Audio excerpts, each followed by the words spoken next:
4ஆம் வகுப்பு படிக்கின்ற இதோ எரிகிறதே பிரபஞ்சத்தினுடைய பிரம்மாண்ட தேவையான மின்சார பல்பை கண்டுபிடித்த தாமஸ் ஆல்வா எடிசன்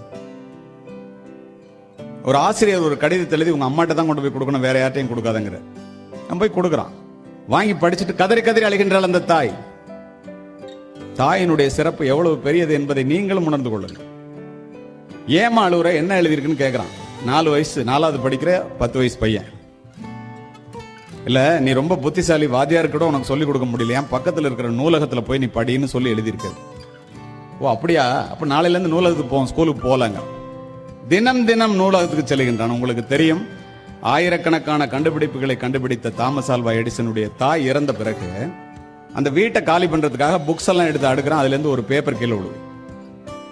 தன்னுடைய ஆசிரியர் எழுதி கொடுத்த கடிதம் என்று தெரிந்தவுடன் எடுத்து அவசர அவசரமா படிக்கிறான்.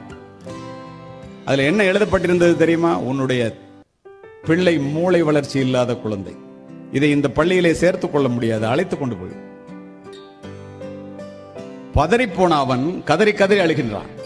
என்னடா இப்படி எழுதியிருக்காங்க, நம்ம தாய் நம்ம புத்திசாலின்னு எழுதினார்ல சொன்னாங்க, அதை நம்பி படித்தோமே என்று தன்னுடைய டைரி எடுத்து எழுதுறான்.